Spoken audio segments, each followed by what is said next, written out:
everyone, my name is Jasmine, and today's topic is going to be centered in Japan. Specifically, it's going to be something that many people love, many people hate, hopefully something that everyone got access to, and even something that will determine our future.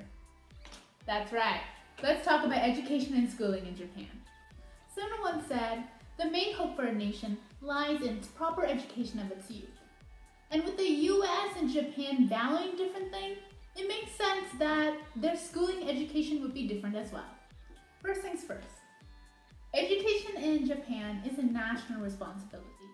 Much like the US's Department of Education, Japan has its own version, called the Ministry of Education, Science, Culture, Sports, and Technology. School starts in April and ends in March. Confused? Let's break it down. School starts in April and then goes all the way to June, and then you have a break. Then school starts again in September, then goes all the way to December, and then you have another break. And then in early January and all the way to late March, that's another school section. School starts in April because it's symbolic of spring, the newness, the freshness of life. School starts again in September because when people come to study abroad from other countries, it's easier for them to catch up because most of them start in September like us. 195 days a year are devoted to school and school activities. And like the US, kids go to school for 5 days a week. Saturday being a free day, which the kids can go pursue academic and extracurricular activities. And yeah, they say optional, but everyone knows that it's pre-mandatory because most kids do attend those. So in Japan, it's mandatory and free for kids to go to school from 1st grade to 9th grade. But why only till 9th grade? Japan has a 6-3-3 model, meaning that 6 years are elementary, middle school is 3 years, and secondary is another 3 years. Secondary is something that we would call high school, so it's your typical 10th, 11th, and 12th grade. But why that weird gap between 9th grade and 10th grade? This brings me to another key point in Japanese education and schooling, entrance exams. In order to gain access to these secondary grades that we call 10th grade, 11th grade, 12th grade, you need to take an entrance exam as a typical 9th grader. But wait, after you finish 12th grade, you need to take an even harder entrance exam in order to get to a postgraduate or university program.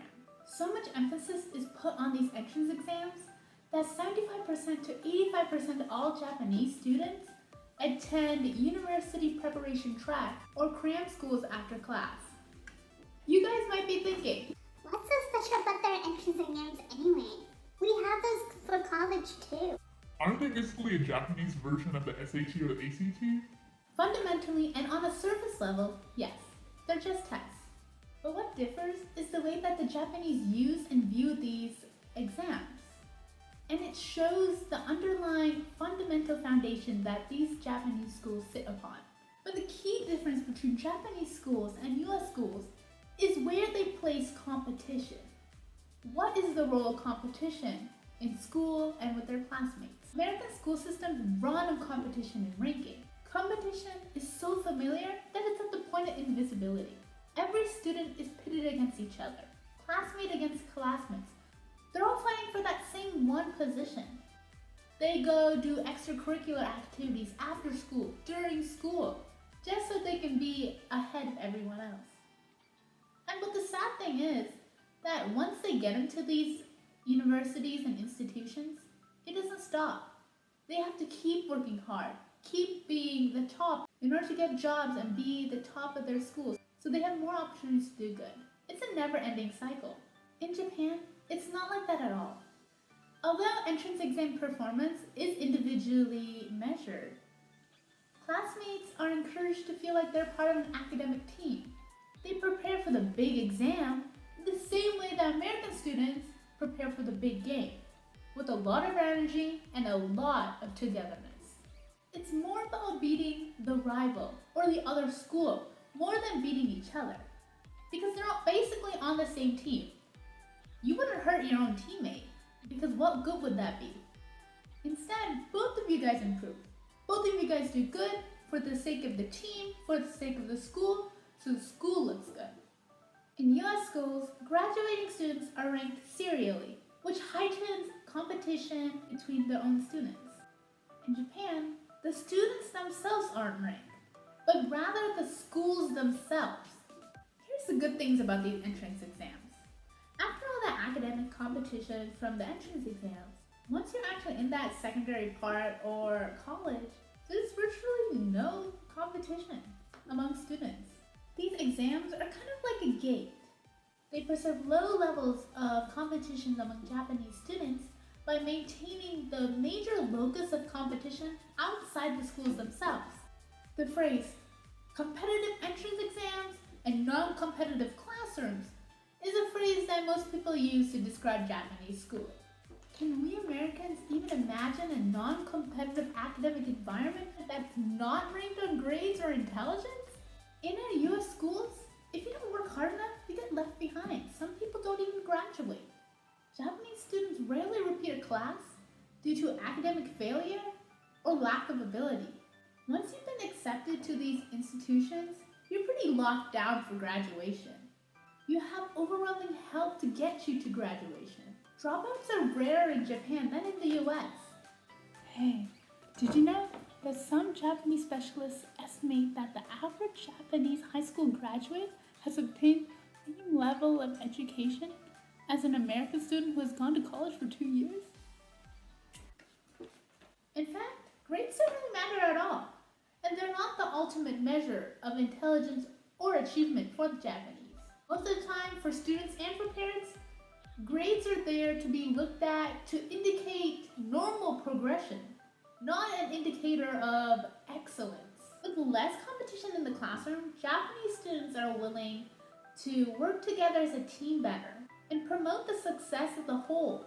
There is so much more emphasis on effort rather than ability. This is why cheating is not really the worst thing in Japanese schooling. Let me explain why.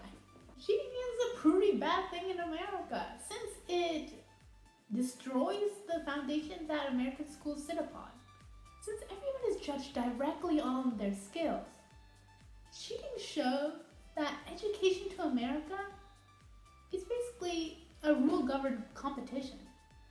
Since there's no competition in Japanese classrooms, cheating is not really seen with the same moral indignation as Americans would.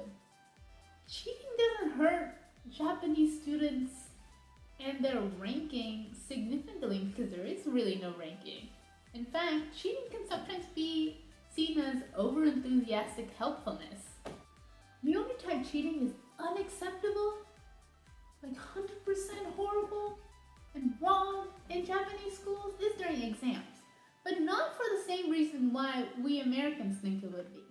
Since exams are there to test for progress and mastery of skills, cheating interferes with a student's ability to fully understand and fully learn and grasp the whole topic. A child not getting full mastery and full understanding of a lesson or a topic is more important on whether or not it unfairly affects their grades. This concept is something that many Japanese students who come to America for schooling struggle with because the notion and idea of every exam counting to your grade, and if they fall behind and don't keep up, they're left behind. It's not like Japanese schools where they'll stop and they like everyone progressing together. The phrase, "the nail that sticks out gets hammered," is pretty good imagery to describe how the Japanese schools view individuality, self-expression, creativity, and critical thinking. Japanese schools focus on hard work, discipline, and perseverance. No separate honors classes or rank, because everyone moves at the same pace. Again, we see that emphasis given on the group rather than the individual, which shows a lot of what Japan values. Another key part of Japanese education is moral education.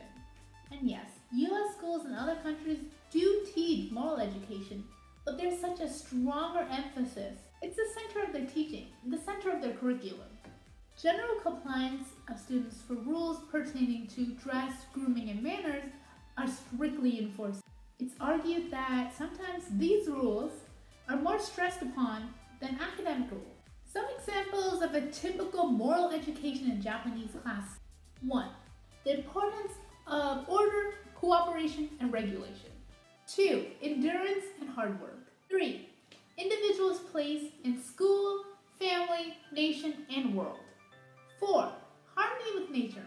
And so many more. The list goes on and on. Moral education and adherence to them are so important to these schools because any bad behaviors from their students reflects badly onto their schools. These schools are responsible for building discipline in their students. Which brings me to the topic of teachers. Teachers are actually very well paid in Japan and well compensated by the government. They have a really high status in Japan because their role in building a student up as a person is vital. There is little to no non-teaching staff. They maybe have one nurse and one janitor, maybe. That's because the students and teachers are there to serve each other. They eat all the same lunches usually in elementary, and they all take turns serving each other. Everyone cleans the classroom after. Japanese education, as you can see, has a strong emphasis on indivisibility and group, in comparison to America's focus on individuality. Although people on both sides argue that their school system is better and the other is wrong, it's important to remember that the same things we see and perceive may not hold the same meaning to someone else. The beauty of differences is that it gives us the opportunity to learn from each other and maybe improve ourselves. And that's a wrap. My name is Jasmine Thomas, and thanks for listening.